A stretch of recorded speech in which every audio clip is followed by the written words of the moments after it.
It's Jianghu Hustle.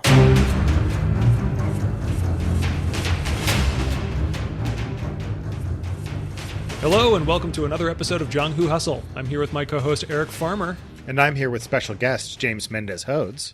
And I'm here with the first guy, Eli Kurtz. Hey, today we're watching Yagyū Clan Conspiracy as an intro to the Chanbara genre of samurai film. Mendez picked this whenever we talked about having him come on as a guest, and we're really excited to discuss it. So welcome, Mendez. Thank you. Thank you for having me. Can you tell our listeners a little bit about yourself and your projects and stuff if they don't know you already? Yeah, sure. So I'm James Mendez Hodes. I'm based in the greater New York metropolitan area on traditional Lenape land. I am a game designer, game writer, and cultural consultant, and I also do editing and developing. And there's so many different words for the stuff that I do in game design. And for me, it feels like one thing, but there are so many words for it. But some past projects that you might know me from include Scion 2nd Edition, 7th Sea 2nd Edition. I wrote 4 pages of Monster Hearts that I'm really proud of. I guess I have to admit to having written for Legend of the Five Rings. I can't hide that anymore. I have done that. One of my biggest current projects is called Thousand Arrows. It is an apocalypse world hack that's about the Japanese Warring States period. It takes place a couple decades before our movie today, but features some of the same characters. We're really glad to have you on because we had an episode in the past where we compared sort of different genres, and when we hit Chanbara, it was clear that we didn't know what we were talking about. I'm a little ahead of you. I'm not. I wouldn't consider myself like an expert. There's no experts here. I've done some research for Thousand Arrows. Oh, I read a lot of essays. So if you read an essay recently complaining about racism or orcs or racist orcs, that was probably me. Mm-hmm. Yeah, and for folks who haven't connected the dots just yet, we are usually retweeting those articles whenever they come out, like within an hour. So we respect a lot what Mendez has to say about basically everything. Yeah. So before we get into the movie, we need to thank our patrons. Of course, we have a Patreon up and running to fund our game design efforts and to sort of give us some compensation for the show here. If you are interested, please head over to patreon.com/Jianghu Hustle and check out our different reward levels. We spend some of that money supporting an Asian creator. Right now it's Mabel Harper, and then also Asian Americans Advancing Justice, a nonprofit. And so some of your money goes to those causes as well. Those are both dope. Yeah, they're pretty rad. Mabel especially is sick. She's awesome. Yes. Okay. So anyway, without any further ado, all of the many different bands that Mabel is. Yeah, for sure. At least 10 or 12 combined into yes. one.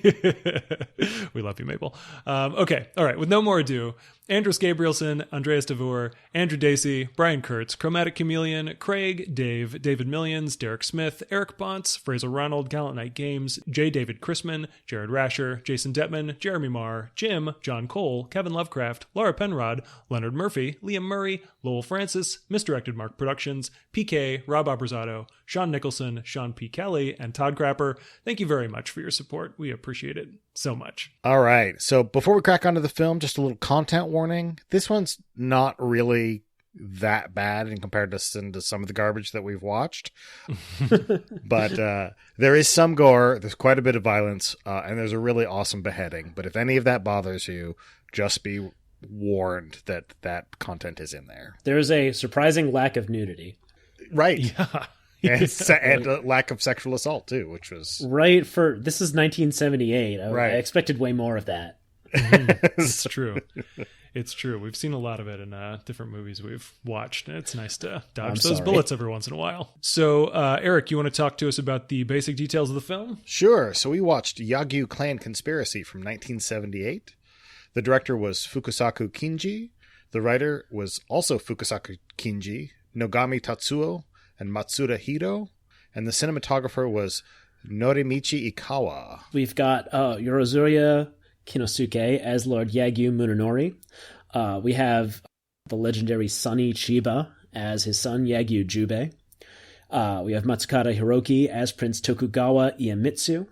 Saigo Teruhiko as Prince Tokugawa Tadanaga. We have Murata Hideo as Nigoro Sagenta. And then in bit parts, we have Sanada Hiroyuki and Mifune Toshiro. I forget who Sanada was, but Mifune Toshiro plays one of the less important Tokugawas, Tokugawa Yoshinao, but they still get to have their names on the poster. Yeah, I missed Mifune. I was looking out for Mifune for the whole movie. I just completely missed him. I did too. I had to trust the credits to tell me the truth. I was like, oh, too bad. Sanada Hiroyuki plays Hayate, one of the young members of the Nagoro clan. Oh, okay. Yeah. Got it. Yeah. One of the last folks alive in this carnival of blood. Yes. So speaking of that, let's go through the plot here. I'll go ahead and start it off. So the year is 1624, and Hidetada, the second shogun of the Tokugawa shogunate, has been poisoned. His heir, Prince Iemitsu, is ugly and stammering and unpopular, and that's how he's described in the movie. His younger son, Prince Tadanaga, is handsome and admired and favored for succession by his mother. The various military commanders divide their loyalties. Wait, can I just throw something in real quick? Sure. His mother is Yamada Isuzu, who is maybe the most legendary actor of all of these people. Oh, okay. Good to know. Yeah. Yeah. There were a lot of characters in this, and we didn't really have much context for the performers, and so we were just trying to focus on the main characters. But the mom, yeah, perfect trivia there. Thank you very much. Yeah, she was. I think of her mostly as she plays Lady Macbeth in Throne of Blood, aka nice. Spiderweb Castle, opposite Mifune Toshiro as Macbeth. Ah, very cool. Okay, well, thanks for the note. That's good to know. We should add her to the show notes before we wrap up. All this happens, and then the various military commanders divide their loyalties between the two princes and the imperial nobility. A third party hope that this weakens the overall power of the shogunate. Prince Iemitsu's fencing instructor, Lord Yagyū Munenori, and two of his advisors reveal that they conspired to poison the shogun so that Prince Iemitsu could become the third shogun. They all pressure Prince Iemitsu into seeing this through. Lord Yagyū recruits the warriors of his family, Nagoro Sagenta, to fight for the Prince Iemitsu. Meanwhile, Prince Tadanaga recruits Ronin to his own cause. A bloody stalemate occurs, and several of Lord Yagyū's children die. He remains committed to the cause. So eventually, Prince Iemitsu and Lord Yagyū manipulate the imperial nobility into supporting Iemitsu's bid for shogun. Prince Tadanaga learns of this and resolves to beat his brother to the capital and to reveal the poisoning plot first. Tadanaga sends Ronin, that's masterless samurai, like knights errant, but like sketchy and detestable. Mm-hmm. So Tadanaga hires these Ronin to attack Iemitsu on the journey, but Lord Yagyū stages a decoy, and the Ronin kill the imperial envoy instead. The scandal causes the emperor to banish Tadanaga and proclaim Iemitsu the new shogun. So the whole village of Nagoro waits to be rewarded for their success, but they also mourn the death of their leader, Sagenta. Meanwhile, an influential lord learns of Iemitsu's trick, and he confronts Lord Yagyū. Lord Yagyū frames Nagoro and sends the army to kill them all. Then Lord Yagyū goes to Prince Tadanaga with a decree from Iemitsu that Tadanaga commit ritual suicide. After Tadanaga's death, the new shogun honors the Yagyū Shinkage school of fencing. Lord Yagyū's dream is achieved. But it all comes crashing down when Jubei discovers the massacre at Nagoro. He goes to the palace, cuts off the shogun's head, and throws at his father's feet before fleeing. Lord Yagyū breaks under the shock of the betrayal as the movie closes. Yeah. What an ending. Yeah. Yeah. It's a real snowballing plot, too. Eric and I were talking about how it feels like everything is just spooling out perpetually until the final act, and then it all comes crashing together. And by the end of it, the final minutes even, there are some huge revelations. Yeah, it's tragedy in the very classical sense. Oh, absolutely. Where we have this driven person, and we see the effects of his ambition ripple out and punish all of the people around him. There are the moments in the film where, so this is something that we kind of skipped over in our plot summary, but Lord Yagyū's children are commonly seen amongst the Nagoro clan. And in the course of Nagoro's exploits, all of the children end up getting killed, except for Yagyū Jubei. And when that happens, somebody brings that to Lord Yagyū's attention, and they're, offering consolation. And he doesn't seem to care. He's just totally focused on his goal, and even the death of his family doesn't affect him. As we break into the research section of the show, there's some like interstitials that like tries to explain some narration that tries to explain sort of like what's going on at the beginning and sort of like part by part as we go through the movie. It gives it a sense of it being like a true to life sort of historical story. But obviously there's some fictionalization going on here. Do you have some insight on that, Mendez? Yes. Yeah. So to give a little bit of historical background. So this movie takes place in 1624. And the Japanese Warring States period, which was basically 150-year long free-for-all civil war with like a couple dozen sides, had been going on between 1467 and 1615. And it ended after a long series of complicated betrayals, with the Matsudaira clan becoming the Tokugawa shogunate. And so the Tokugawas were the ones who were finally able to not only unify Japan, but also keep Japan under their control, because they were some of history's greatest politicians. So this is 1624, and one of the clans that was serving the Tokugawa shogunate was the Yagyū clan. So they come from Yagyū village, which is not far from modern day Tokyo and Kyoto, and they're kind of a minor country clan. They're not one of the really, really big names. And the one thing they were famous for was they had this fencing style, which was supposed to be the best in all of Japan. And anytime in anime or movies or anything like that, when you need to show how badass somebody is, you show them beating a bunch of guys from the Yagyū Shinkage school. Like if you've seen the first episode of Samurai Champloo, it starts with Jin kicking a bunch of Yagyū Shinkage guys' asses. Yeah, okay. I knew the name was familiar. So Yagyū so the Yagyū Shinkage school, my martial arts master tells us, like if you ask him how would you beat a Yagyū guy, he'd tell you that there's no way. Just don't fence those guys. Mm. Like he tells us we can wrestle them, but just like if you have weapons and they have weapons, they're just going to win, and there's not really a way around that. Yeah. But so in real life, the Yagyū clan were a pretty small clan. They didn't have a lot of power, except in that they were direct retainers to the shogun, and in particular, they were the fencing instructors to the Tokugawa shogunate. So that made them these like really romantic figures.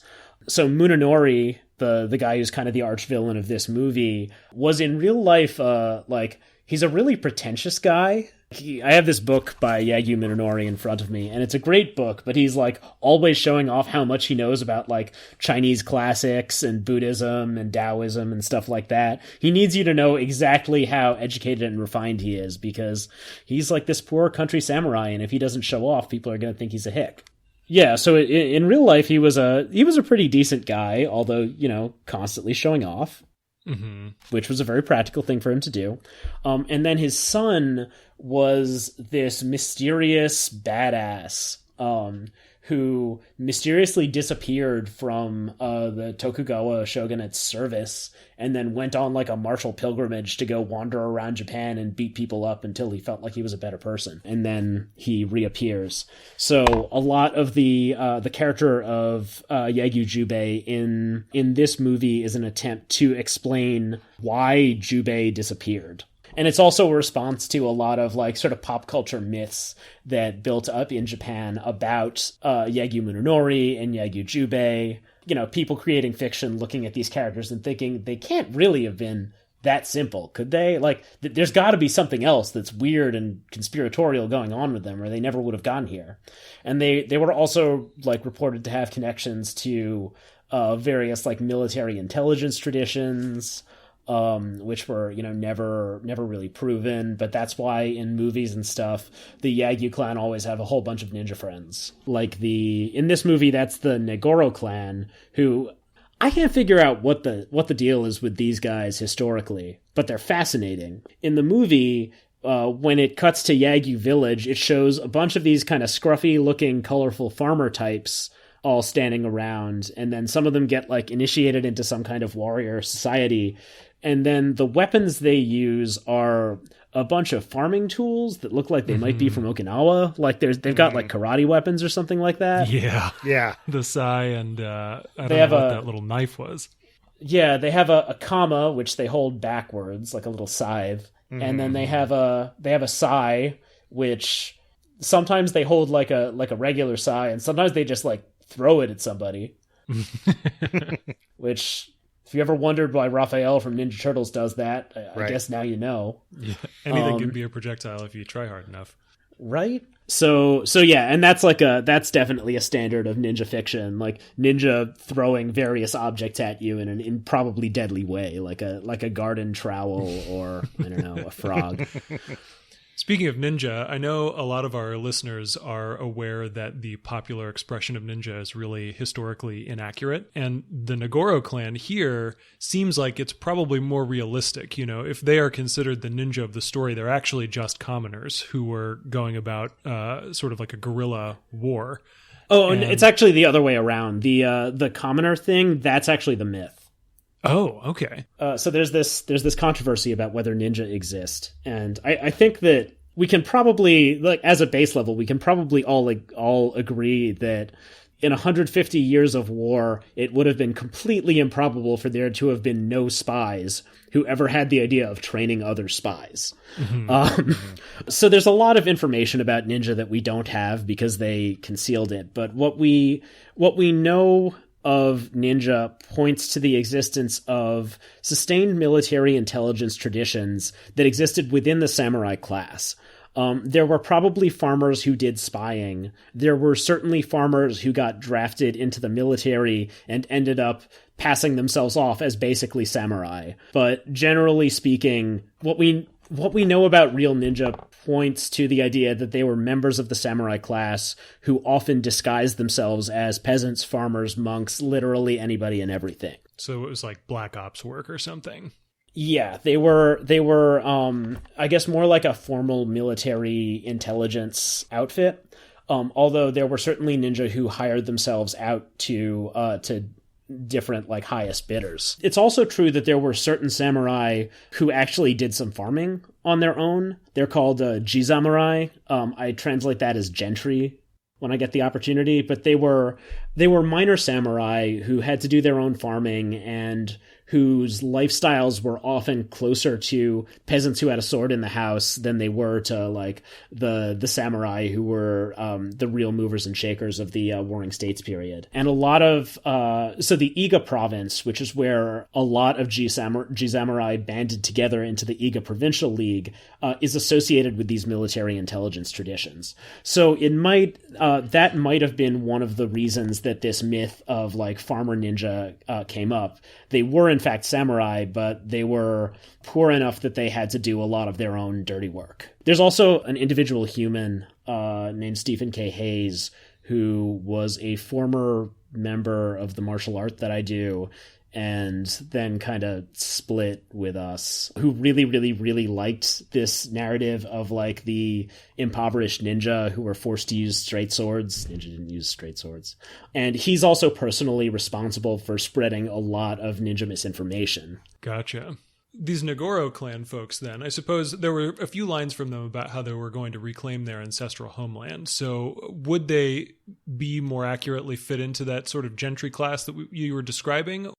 Yeah, I think in the movie, the way that they're represented is as a former warrior tradition who were forced to become poor farmers. And then the particular image of them seems to borrow a lot of imagery from like the Ryukyuan Islands, where karate came from, and that's why they have like sai and kama as weapons.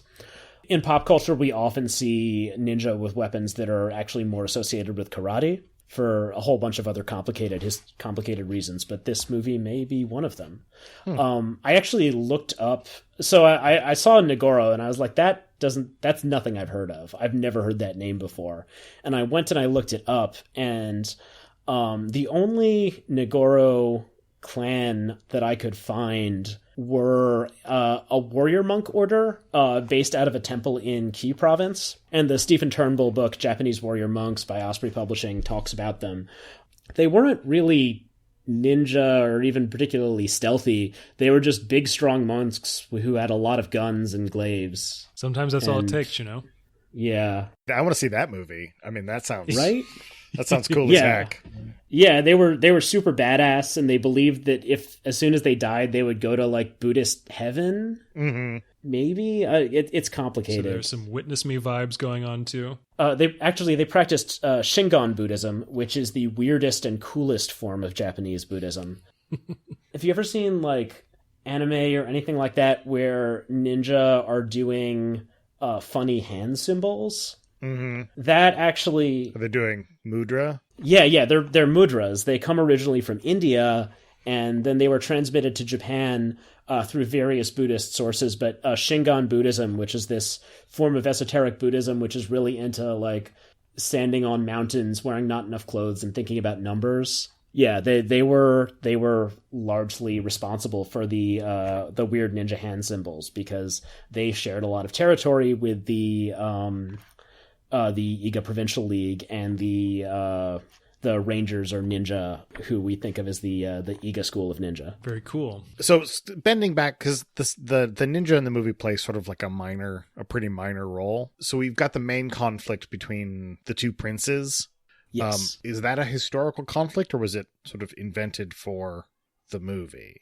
That was a real historical conflict. I don't know how much the ableism in the movie played into it, but there was definitely a conflict between Iemitsu and Tadanaga. Iemitsu was the older sibling. Tadanaga was the younger one. Tadanaga was his parents' favorite.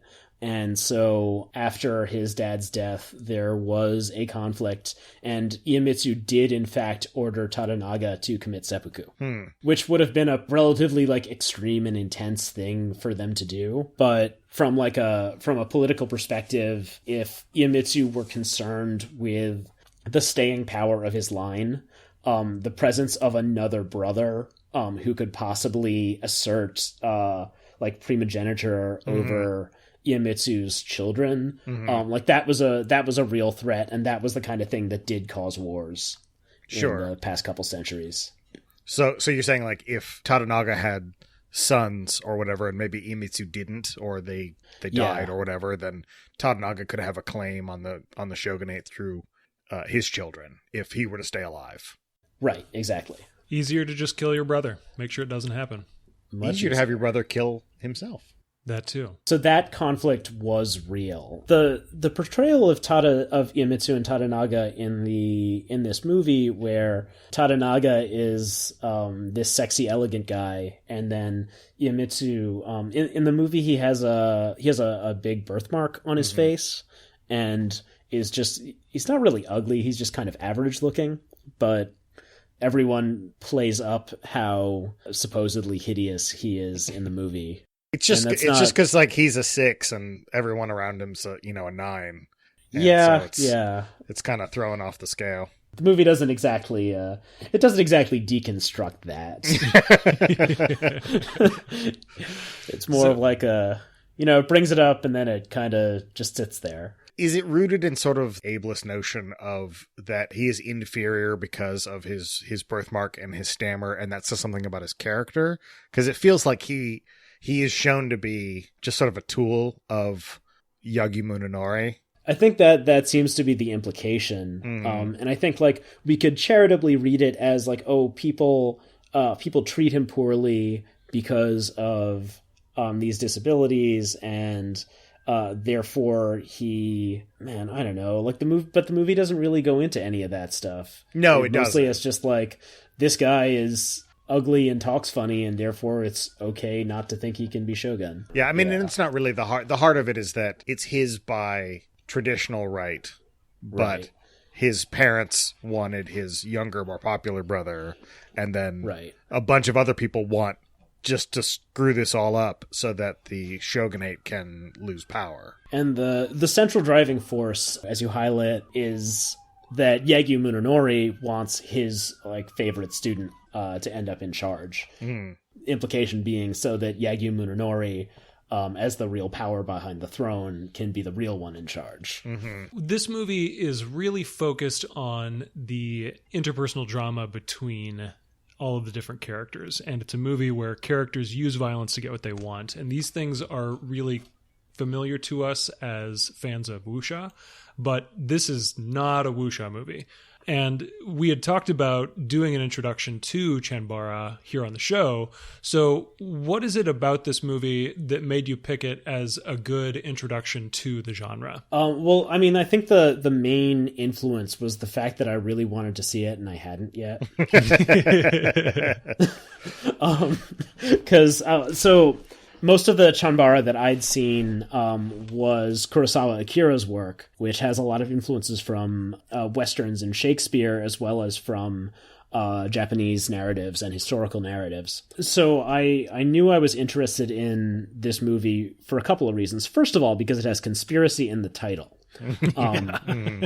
And one of my favorite things about Japanese history and fiction is the importance of intrigue and skullduggery and betrayal. It's a lot about really morally gray or morally turpitudinous people screwing each other over. And that was, I think, a major defining element of the Japanese Warring States period. Tokugawa Ieyasu, the first Tokugawa shogun, was only able to win the Battle of Sekigahara and unify Japan because he convinced most of the enemy army to betray their side midway through the battle. So there was just this... Yeah, like just imagine like you show up at the battle, you have the numerical advantage, you're fighting this upstart, and then just half your team just turns on you midway through the battle. And that was itself the end of a really, really long series of backstabbings following other backstabbings following other backstabbings. So given that Western perceptions of samurai often kind of overplay like the honor and morally upright, like lawful good or lawful neutral influences, I definitely wanted to see something that involved more like mustache twirling. Oh, sure. Yeah. And the people in this movie were every bit as calculating and self-interested as characters on Game of Thrones or something. It's not like this is a place where loyalty and honor are absolute values. It does make the real human ties, the ties of loyalty and love, glow even brighter. Like the fact that, so Yagyū Munenori, for all of his scheming desire for power in this film, does seem to deeply and genuinely love Prince Iemitsu. And there's a scene in the beginning where it's Yagyū and two of the people who actually did the poisoning, and they're meeting Iemitsu, and the way that Yagyū gets the other two to admit what they did is Iemitsu comes in and Yagyu's like, I poisoned your dad. I was the one who did it. I'm Spartacus. And so he's sitting there and he seems completely willing to let Iemitsu chop him in half for this crime. And then only because he's able to like jump into danger himself, the other two are like, no, we can't let you die for this. We were the ones who did it. Let's all have a conspiracy and betray everybody else. Yeah. And it was really interesting in that scene to see the three of them band together and put the pressure on Prince Iemitsu to make that choice. It was really coercive. As soon as that happened, I was like, wow, this is not all that functional of a court. These people, they're going to get stuff done, but they're going to tear each other apart doing it. Well, you could see Yagyū like peeling away Iemitsu's power. You know, he comes in and he has all of the authority because he's the prince. And then as he gets sort of concession after concession, he doesn't kill Yagyū, right? And then he offers up all three of them to be killed, like right after they hear the plan. Right. And then he's like, oh, well, now I have to kill these three people. And that seems like a lot of work. It's a lot of, and it's like, well, they clearly care about me being shogun. So like, maybe I should listen to them. And that part was really fascinating seeing that level. And that's not that kind of calculation is not something that we normally see in like a wuxia movie. Yeah. I think because it's not dealing with the sort of like upper level court drama that we normally see. There's a lot of like class interplay.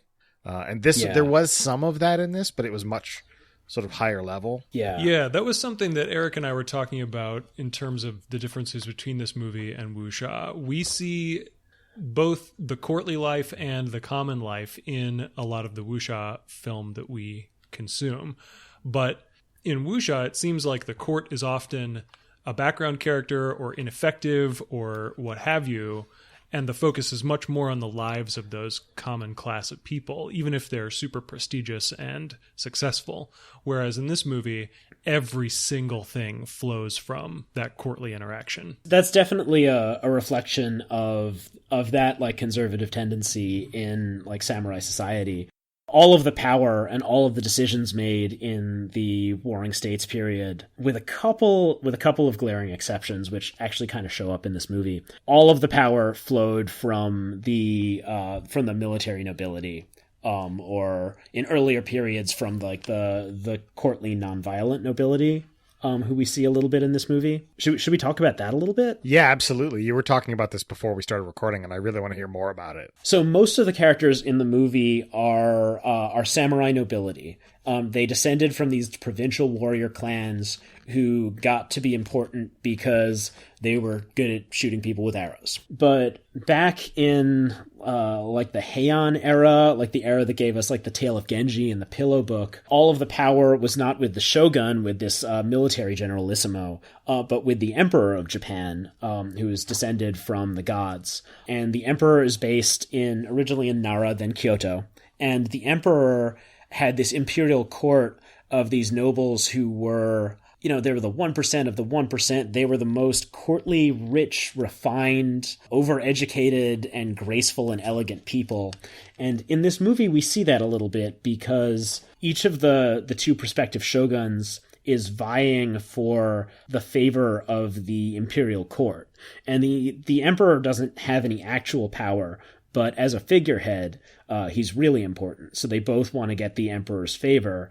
But you never actually see the emperor in this movie because the emperor's not very important. I don't even know if he was an adult during this time period. But what you do see is all of these nobles who surround the emperor. In the movie, they're portrayed as they're still very calculating and clever and dedicated to pitting the two shoguns against one another, so neither of them gets powerful enough. But they talk a lot about poetry and refinement. They speak in this very circumspect way, never really directly talking about what they mean, in a way that we might be familiar with from wuxia fiction. They represent a style of nobility that was in power a long, long time ago, before the rise of the samurai. They cry a lot. Everybody cries a lot because it's Japanese fiction. Everyone's got to cry. But unlike the samurai who cry about like forthright things like their friend dying, the imperial nobles shed these crocodile tears in order to support their calculating ends. One of the imperial nobles turns out actually to be a badass. Yeah. And everyone's really surprised because it's this dude in this elaborate courtly makeup with this ridiculous expensive outfit. But unlike most of the fighters in this movie who fight either with karate weapons or with a katana, this guy has a tachi. He has the older style of sword that was popular earlier in the Warring States period, which is it's bigger and heavier, and it's wielded one-handed. It's a backup weapon for a guy who expects to ride around on a horse most of the time. Mm-hmm. Yeah, whereas like a katana is maybe more equivalent to an arming sword or something. The tachi is much more equivalent to a long sword or a two-handed sword or something. Yeah, exactly. And then the samurai who we see doing most of the fighting are people who would have had a firearm or a spear as their main weapon, and then the katana would have been their backup. Speaking about firearms really quick, it was a fun bit of trivia for me to find out that the time period for this story is a year before the setting for the Three Musketeers novel and all the other media as well. It's pretty cool to think about the both cultural and technological similarities between these two places. The use of muskets, the extreme decadence of the noble court, all of these things are common threads, even though the cultures themselves are quite different. Yes, definitely. And we didn't see as much. One of the coolest things about Three Musketeers is that the arch villain is Cardinal Richelieu, who's a religious figure. Mm-hmm. I would have liked to see more scheming warrior monks, such as we might be familiar with from wuxia again. Mm-hmm. There's one guy who disguises himself as a warrior monk in this movie, but he didn't get to be on screen. Was this the rival of your Lord Yagyū? Yes. Okay. That guy came from the fencing style that Yagyū Shinkage Ryu descended from. Yeah. So he's sort of the progenitor style, trying Yes. to prove that it's just as good as this new upstart. Yes. Very cool. And he dies in the most confusing way. It was great. I loved it. Yeah, the movie went full art house for like a whole 5 seconds. Yeah, which is, and that's like I think that's actually it's an exaggerated version, but that is kind of a real thing in Yagyū Shinkage style. There's this idea in Yagyū Shinkage Ryu that if your enemy has their mind fixed on something, that's a failing of theirs, especially in a Buddhist sense where you're not supposed to have these attachments. And so the way to get the drop on them is to let them have whatever it is that their mind is attached to, and then attack them laterally in some way that they didn't even think about because they're focused on the idea of like cutting in a certain way or getting a certain kind of victory. See, I'm glad to hear you say that because we have talked about the ways that violence communicates narrative in wuxia. And yes. what I noticed about Lord Yagyū throughout this whole movie is that he's a very devious and calculating kind of person, and he can slowly, inevitably turn situations to his advantage. But when he fights, it's usually just one stroke, and that's the end of the fight, which struck me as very different. But hearing that the fighting style is about coming at people laterally, that connects the narrative and the violence a little closer, I think. I actually just randomly opened to it in this book.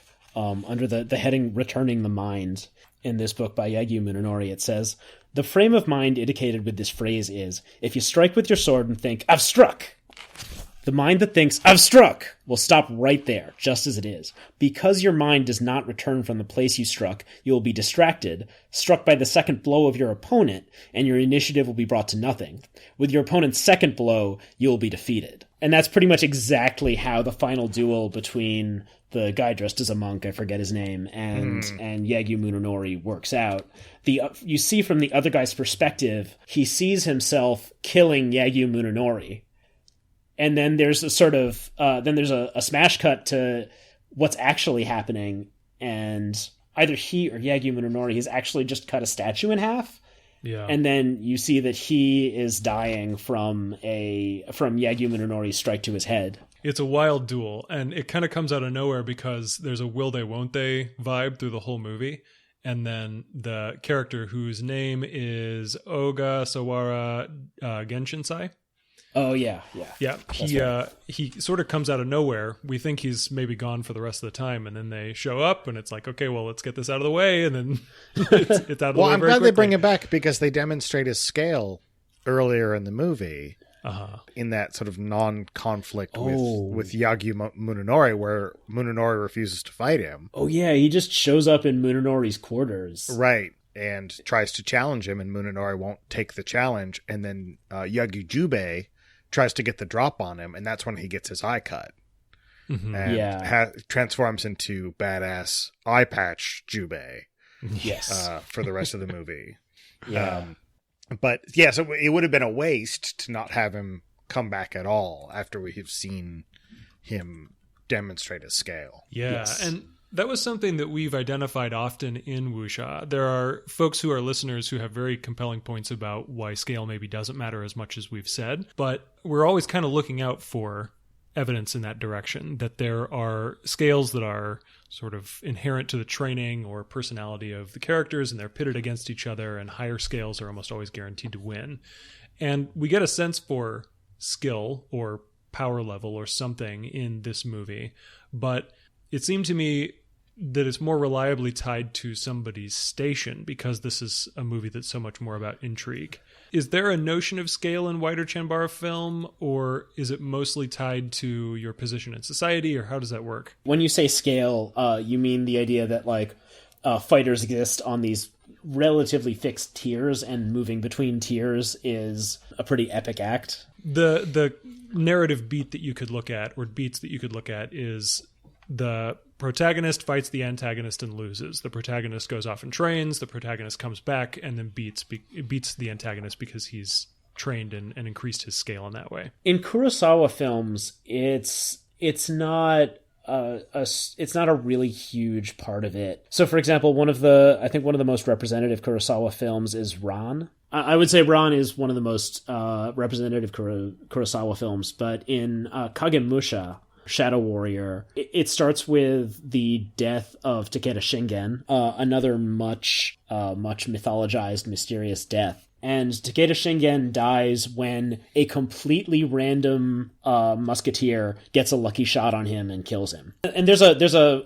word for that in Japanese, which is Gekkokujo. And Gekkokujo means the low overcoming the high. And it was considered to be one of the hallmarks, one of the most important dynamics of the Warring States period, that this was able to happen. But I would say that the characters of the Yagyū clan and their particular association with the pinnacle of swordsmanship brings those ideas of scale into play in a way that they might not be present in a lot of other movies. In Yojimbo and in Senjuro, for example, Mifune Toshiro plays this like really badass samurai, and he's able to, kick an entire town's ass. But in the end of Yojimbo, the main threat to him is that he's fighting against this minor league mafia, and one of the tough guys from that minor league mafia shows up with a revolver. So there is a sense of scale in that. So this guy is a total badass, but he still can't beat a gangster with a revolver until he comes up with this really clever way to get him with a knife before he can fire his first shot. So yeah, I'd say it's not as big a deal, but the presence of the Yagyū clan brings it into play. Okay. That's interesting. Well, we may have to keep exploring some Chanbara and see kind of the differences between what we watched and maybe something else. That would you say that this one, Yagyū Conspiracy, is sort of less representative of the genre overall in that one aspect? I'm not sure. Okay. I feel like I would need to watch more Chanbara as well to know for sure. No problem. You talked about how they kind of mixed time periods. We had some sort of Heian-style nobles in with the later period of what's going on after the Warring States. Yes. And we see a little bit of light body technique and sort of wrapping historically accurate setting versus fantasy versus magic. Or at least sort of exceptional skills, like what we see. We see somebody make a backwards leap up 12 feet. That all seems right. Sort of kind of wrapped up. But that was Yagyū's daughter, right? Oh, sure. So she's got that extra level because she's a Yagyū and she has martial skills and maybe ninja teachers somewhere. But in terms of sort of history versus fantasy in the samurai, do they tend to be rooted in? I don't know how to say this because I know any sort of historical representation is wrong, but are they more rooted in that than sort of we see a lot of spaces that's in wuxia that sort of seem to exist in almost like a dreamlike separate space. Yeah, and so many wuxia stories they aren't explicitly tied to historical events. They might reference a historical period, but they can be very far departed from the reality of what happened, whereas the movie that we saw felt much more grounded in reality. I would say that the kinds of supernatural material which tend to come up, I think they have a very different tone. Wuxia has this adjacent genre Xianxia, which is what gives us stuff like Journey to the West and Creation of the Gods, where everybody and their mother has ridiculous superpowers. Mm-hmm. So, and that's considered to be part of like the basic fabric of what's going on. We're just gonna we're gonna fight for an entire week, and that's gonna be totally normal, and it's gonna take up half a page of a book. In a lot of the Chanbara that I've seen, the supernatural stuff is more, I don't know, you might say spoopy. Sure. So I think a good example is the aforementioned the Macbeth adaptation, which features Mifune and Yamada. Instead of the three witches from Macbeth, there is this creepy ghost witch lady in the forest who gives Macbeth some weird pronunciations and then just kind of disappears. But then later on, when the ghost of Banquo shows up, it's mostly like they don't even really show him. For the most part, it's mostly accomplished through Mifune being really good at acting. So the tone is more like sort of spooky and mysterious, and I'd say that that's true as well of some of the supernatural abilities that we see in this one. When someone's able to like throw a sai, halfway across a field and hit a ninja that no one else could see, or when someone's able to jump all the way to a roof or cut someone who was invisible in the next room over, it's more this moment of like numinous, like mysterious weirdness. If the attitude towards supernatural phenomena in wuxia is kind of romantic, then the Chanbara attitude towards the supernatural is more gothic. That's a cool distinction. Thanks for going over the kind of broad stroke differences between Chanbara and wuxia with us. Should we move on to At the Table and chat about games that might represent this stuff well? Before we hop into that, I just want to get your take, Mendez, since you're here and you have a wealth of sort of historical knowledge that you can help us pass on. I know that people are occasionally uncomfortable playing in historical settings because they feel like they don't do them. They're afraid to do them wrong. Yes. So something like this with Yagyū Clan Conspiracy, where there's clearly some liberties being taken, but it still feels very serious and very historical. But actually, like, bringing that to the table can be a challenge. Do you have any sort of insight on what people can do to play within those worlds and actually play rather than feel restricted? Yes, definitely. So I wrote a whole article on this. It's called Best Practices for Historical Gaming, and I just pasted it into the outline, so you can click that link after the podcast and read my long form thoughts on this. But so the most important first step when you're approaching history, and I think this actually applies to anything with like a really elaborate canon for one reason or another. Like if you tried to get into Exalted or Vampire right now, there's all of this meta plot and all of this background and stuff, and at least one person at your table knows all of it for some reason. And a lot of other people are probably playing catch up. So that situation is not that different. Although like the stakes of getting something historically wrong versus getting something in like the Exalted lore wrong are a little bit different. But I think the most important thing is for everybody to go in with an attitude of being okay with being wrong, being okay with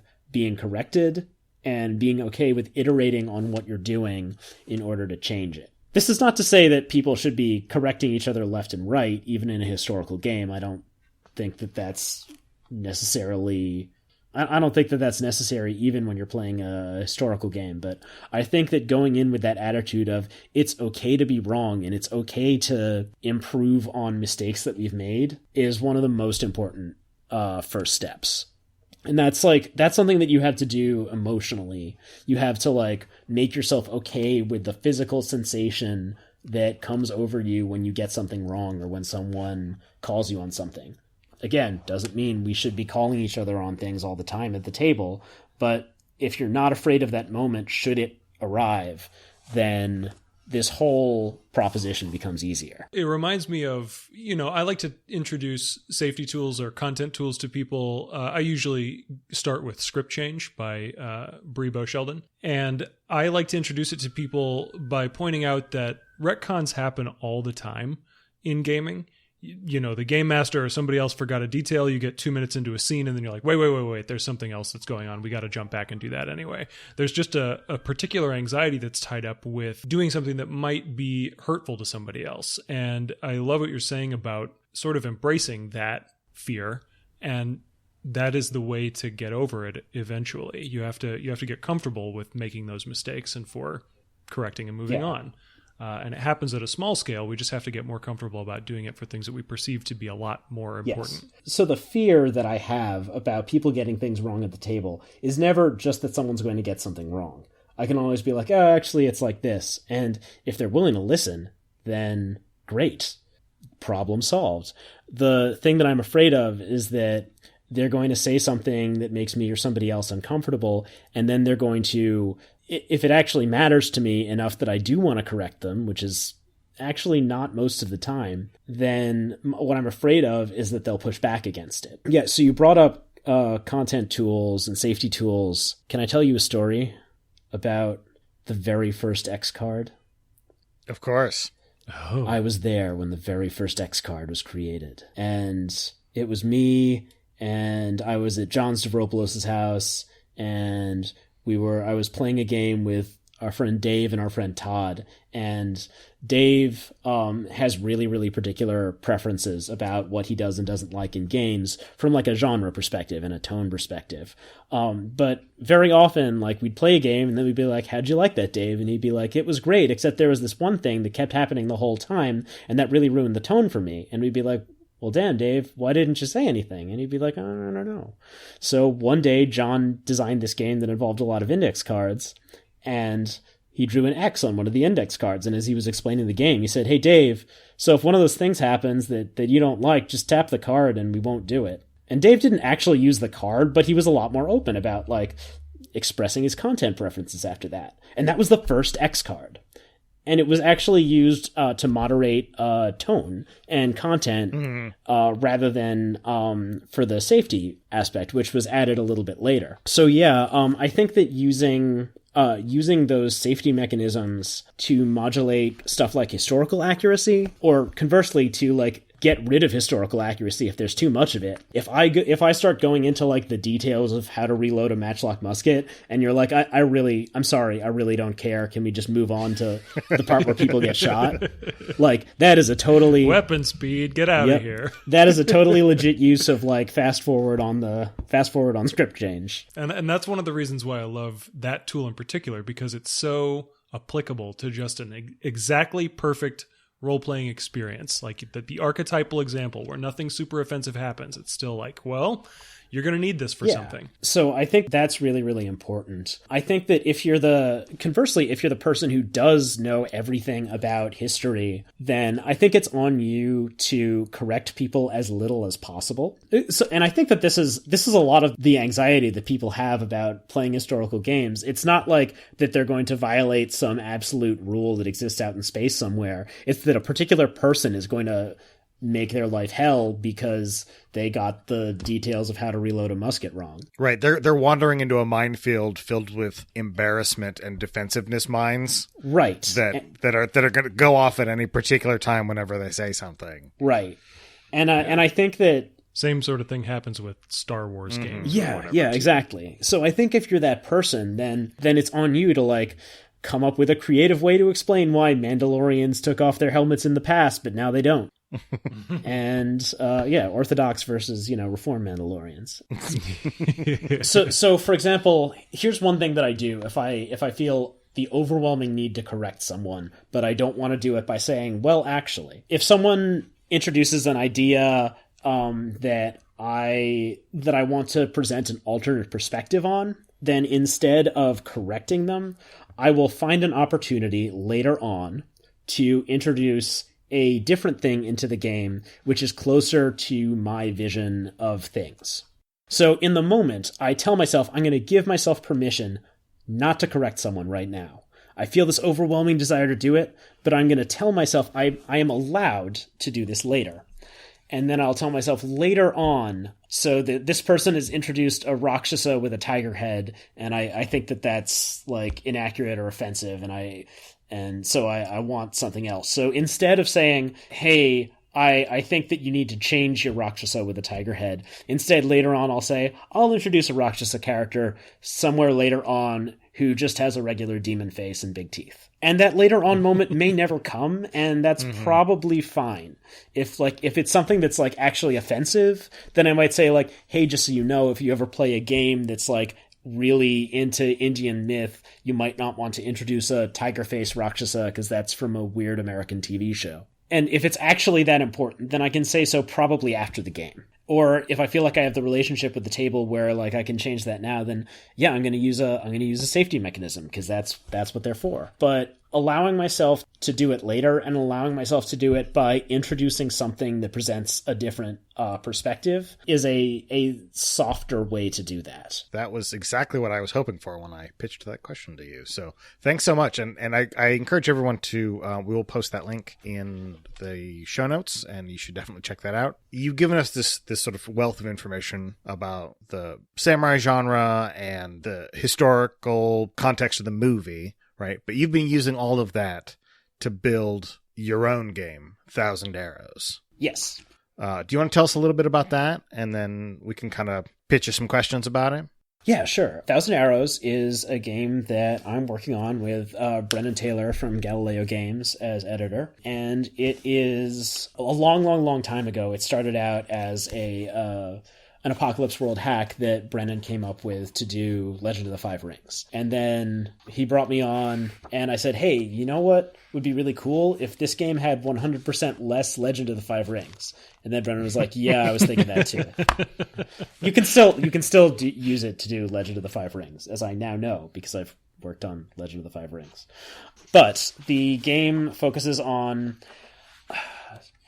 I'm not really going to say the historical Japanese Warring States period, because as soon as the game starts, that's it for history. It's a version of the Japanese Warring States period that draws from Japanese sources and Japanese fiction in its perspective. I wanted to depict Japan 1467 to 1615 or whatever, the way that Japanese fiction tended to depict it, as opposed to the depictions of samurai that we see most commonly in Western-facing media, which are either influenced by the like mid to late Edo period that like starts with where Yagyū Clan Conspiracy ends, or they're influenced by like Western media or Western ideas that end up getting reskinned with samurai.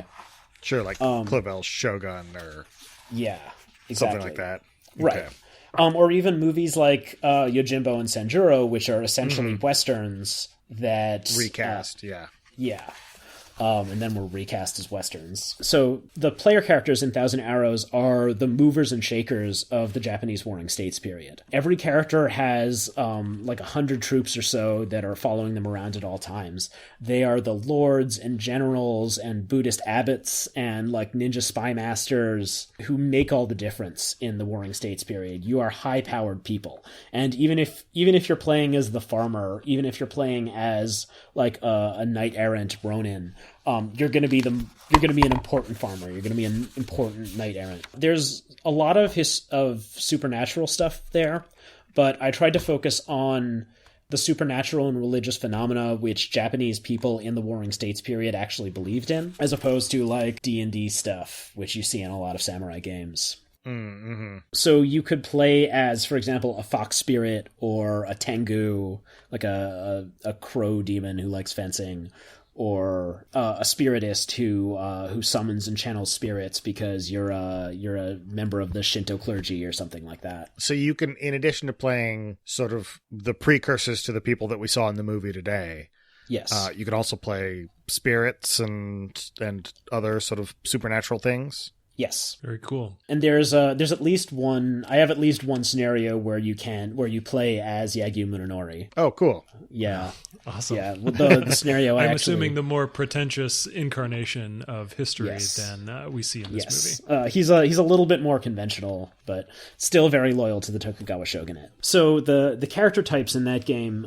So in a lot of Apocalypse World games, you pick one playbook and build your character based on that. In Thousand Arrows, you actually pick two. There's a role playbook and an allegiance playbook. The role is like your job in feudal Japanese society, and the allegiance is what team you play for. The roles include various different kinds of samurai. There's a courtier, a retainer, and a knight, which emphasize the like courtly scheming politics. loyalty and violent parts of being a samurai. There's warrior monks, there are secret agents, there's a farmer. We have artisan, pirate, and merchant playbooks now. And then your allegiance, which you pair with that, is whichever team you play for that's like most important to your character's origin. So that could be a samurai clan, that could be a religion, you could be a secret agent who works for the Takeda or the Yagyū clan.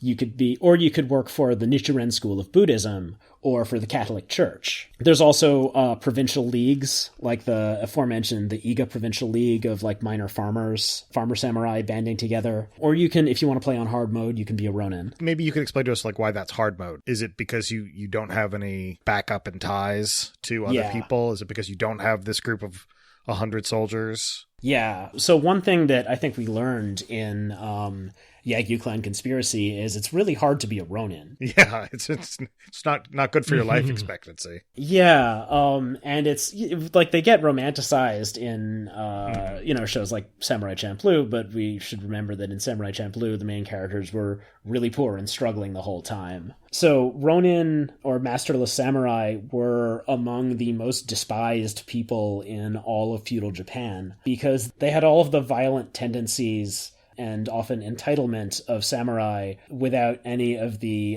noblesse oblige. And a samurai who had no master was generally considered to have to be that way because of some deep-set personal failing, as opposed to, because there was a lot of death in the feudal Japanese era. Ronin often, in their struggle to like make enough money to make ends meet, they would end up hiring themselves out to the highest bidder, or working as bandits, or common thugs, that kind of thing. That's definitely reflected in Thousand Arrows. If you're a Ronin, you have a lot more flexibility in some ways than some other character types, but you don't have like the military machine of an entire samurai clan backing you up. You don't have like a monastery in every province that you can go to and expect, food and shelter and heavily armed monks to stand between you and danger. It's just you, and you're gonna get like easily manipulated and kicked around. Sounds fun. Cut off from all your resources. Very cool. So one of the things that we as designers have been really noodling between the two of us is the ways that violence can be spurred by and spur in turn the narrative going on at the table. And I had put a call out on some social media spaces a couple of weeks ago about games that were examples of this, and you mentioned that Thousand Arrows has that potential. Can you talk a little bit more about that? Sure. Thousand Arrows, when it's working as intended, alternates between scenes of battlefield violence and scenes of passion, drama, and intrigue. It expresses that, that Karl von Clausewitz quote about war being the continuation of politics by other means. When you have violent things going on, the GM's job is to think about when those violent moments end, what is the quickest way to spur the narrative towards a different kind of thing going on.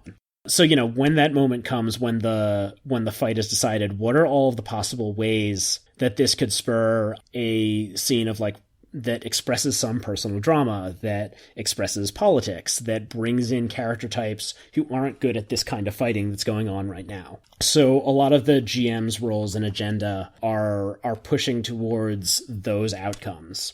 A lot of the GM's moves that happen when, someone fails a roll or when you're not sure what to do, take what's going on right now and they shift the context. If it's within violence, that might be from the strategic scale to the tactical scale, or the tactical scale to the political scale, something like that. But in addition, I think it's also really important to use the GM move to make the characters need each other. If I'm doing something violent and I fail a roll, which is going to happen eventually, the GM should be thinking about not just a result which changes the avenue of the conflict, but a result which changes the avenue of the conflict to something else where you need someone else. So the example that I wrote into the GM description of reactions is, so you're a Chinese pirate. You're trying to cross Ise Bay to get to your beloved who's embattled on the other coast, and you're negotiating with the local admiral. You roll to show him how you feel. That's the main social move in Thousand Arrows is show them how you feel. And in order to get someone to do something else or pay attention to you, you have to express an overwhelming outburst of emotion, like we often saw in Yagyū Clan Conspiracy, where people are like crying over people who died or passionately expressing themselves about like some romantic or social conflict or something like that. You got to express the emotion. But suppose you roll for that, and you fail. There's a couple of different kinds of responses that the GM can come with. The GM might say, okay, look, if you can't afford the customary fee to cross the bay without my pirates blowing you up, maybe you can help me out another way. My son is single. He's quite handsome, if I do say so myself. Let me send him along with you to like help you navigate the choppy waters of the bay. And I think you might enjoy each other's company. That's the soft version. The hard version, if I want things to get real really fast, the Admiral says, as knowledgeable as you are about naval matters, I'm shocked you didn't know it's standard practice to pay to cross the bay and not get sunk to the bottom of the sea. But your skills are something I need in my employ, so you can cross if you agree to marry my son and join your pirate fleet to my navy. All right, so there's some framing stuff at work there in terms of whether this is going to be more oblique or more direct. And it takes a conflict that was in one realm, having to do with like negotiating and money and the comparative power of like different kinds of ships, and then turns it into a thing that suddenly has romance and feelings and politics, but in a different kind involved. It sounds like it's going to be pretty fraught with both drama and melodrama. Mm-hmm. In a way that I think might be familiar to our listeners and what they crave in their wuxia, but it sounds like they're also going to be getting out of the samurai stories that they're telling in Thousand Arrows. Definitely. In terms of like the violence that is going to happen in Thousand Arrows, I'm assuming there's violence in it. It has arrows in the title. Yes. Violence in games, just like violence in the media that we watch, communicates something. Is there like in Apocalypse World, right, that there's a sentiment that violence is how you get what you want, but you will always pay for it. And in wuxia, we see that violence is a way of communicating both your character's internal qualities and their desires out into the world. Do we see something similar like that in Thousand Arrows? Yes. I'd say that in terms of violence having meaning, I've seen people play Thousand Arrows and get really into just violence qua violence. They're really into like the details of like feudal Japanese martial arts or medieval battlefield tactics or something like that. And people get really, really into that, especially children. Sure. Yeah, every now and then, like an 8-year-old signs up to play Thousand Arrows. Very often, that 8-year-old just really, really just wants to do violence for 2 hours, and the game supports that. Kids are really terrible. Well, and the katanas make that cool noise. They make that shping noise. They do. They definitely do. And so it is possible to play Thousand Arrows just that way.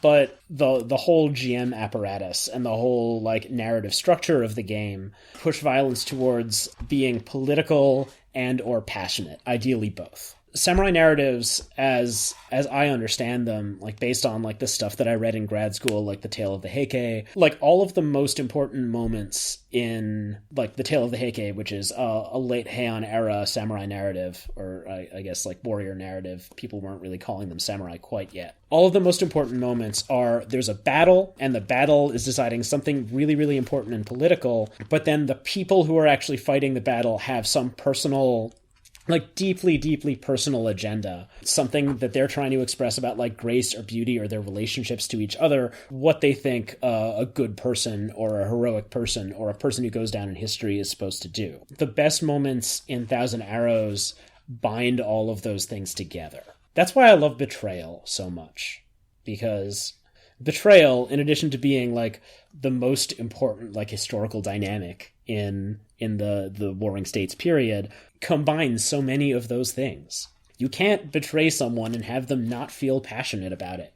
If they don't, then you haven't betrayed them enough. And betrayal is also the most powerful mechanism in Thousand Arrows. Everybody has a bunch of stats called attachments, because we've already talked in that Yagyū context about why attachments are bad for you. So you have attachments to all of the other player characters at the table, and you have an attachment to whatever like virtue or ideal or drive is most important to you.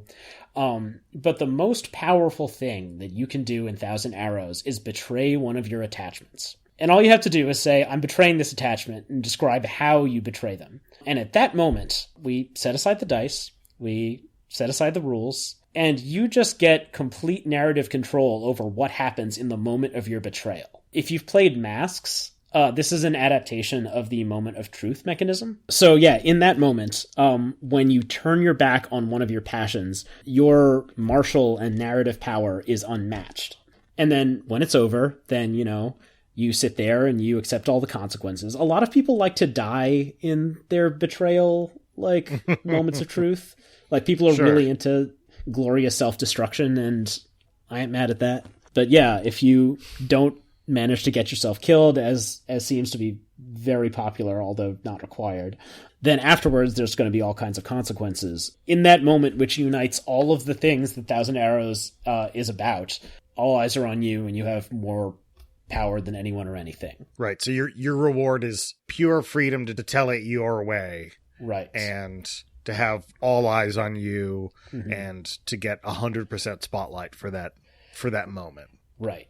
And then there's all kinds of penalties that you have to face afterwards, like you no longer have an attachment to that thing, and you have to rewrite the attachment to be about something else or have some radically different quality, and it caps out at a lower number. So there's a lower point that you can reach before you start getting dangerously obsessed, a la Darkest Self and Monster Hearts. But the thing about betrayal is, because they are so powerful, the most reliable way to prevent someone else from betraying you is to betray them first. And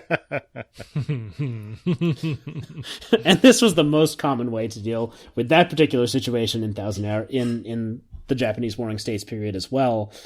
We talked earlier about the Battle of Sekigahara. One of my favorite stories about that is that there was a Mori clan commander who planned to go to the Battle of Sekigahara, fighting for the Western team, and then betray the Western team to the Eastern team like everybody else and join Tokugawa. But he couldn't, because his commanding officer, Lord Kikawa, refused even to go to the Battle of Sekigahara at all, because he had prearranged that betrayal with Tokugawa Ieyasu.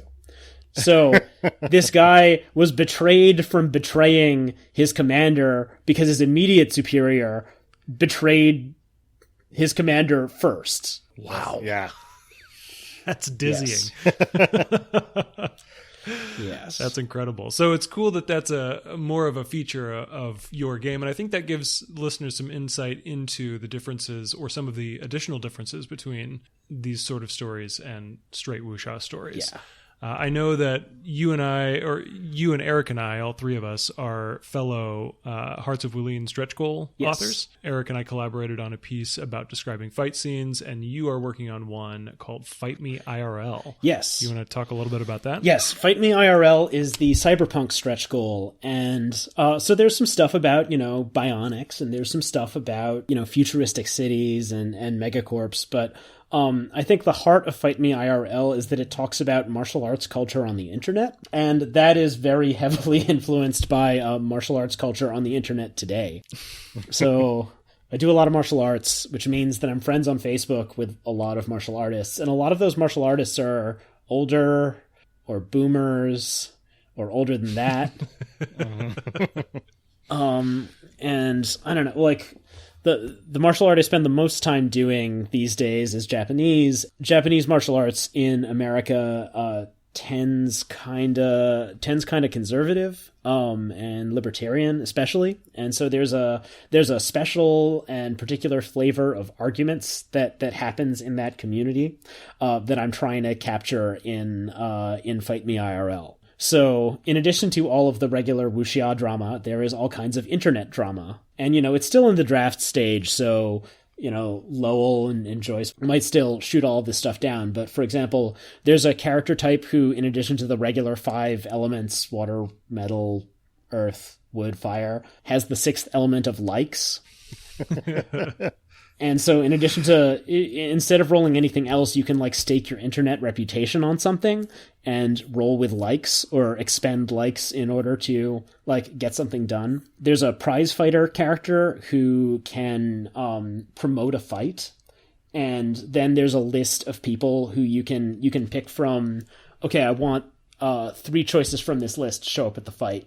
And it's like, you know, a famous promoter or your lover or your rival's lover or your mom or your haters. So you can pick from one of those. And then there's some talk about bionics and ableism and like relationships like therein to the concept of cyberware. So there's quite a bit going on in this setting that you're designing. So what I'm curious about is the melodrama and violence. Is it all rhetorical? Is it all people who are arguing with each other and making like forging their narrative in that arena? To some extent, yes. You can argue for way, way longer in this setting than you can in other contexts in Hearts of Wulin. And the principle of like talking in a circumspect way around things is inverted.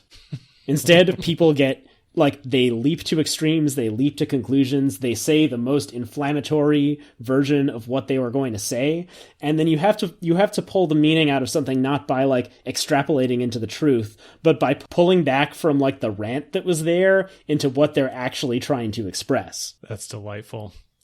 In addition, I think that the cyberpunk setting brings fisticuffs into like a new kind of relevance because it's a setting with like flying death robots, where actual wars are being fought through like cyber warfare or through having your flying robots fight their flying death robots and like pressing a button and blowing people up 3 countries away. So there's this. So it starts with this question of like, well, why do you fight? Because you're not fighting just to win and kill people. There's quicker and easier ways to do that. You're living in a cyberpunk city and whatever you're doing is not about that. So why fight? So a lot of these things which make Hearts of Wulin, which make wuxia melodrama work, instead of the melodrama coloring the combat, the melodrama is the focus, and then the combat colors that. Okay, all right. Because that's why you fight. You fight for the sake of the melodrama. Okay. All right. That puts it into perspective for me. I appreciate that. Also, there's really good gun control in the future, so it's really hard to get like firearms or weapons. So like you have to punch each other. Yeah.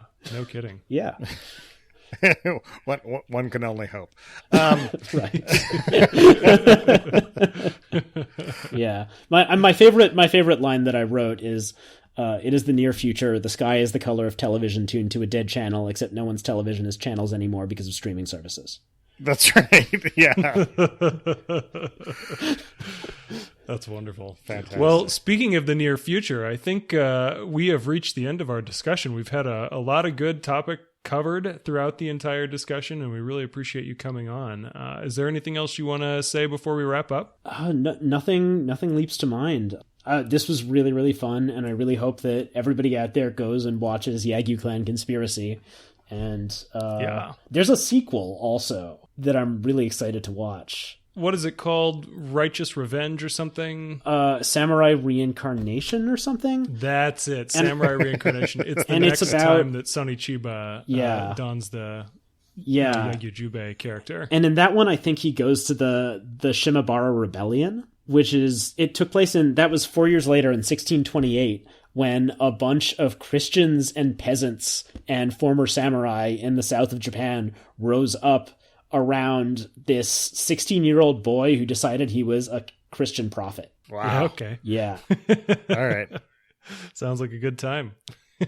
Yeah, it has a tragic ending, as you can probably predict. What a surprise. Yeah.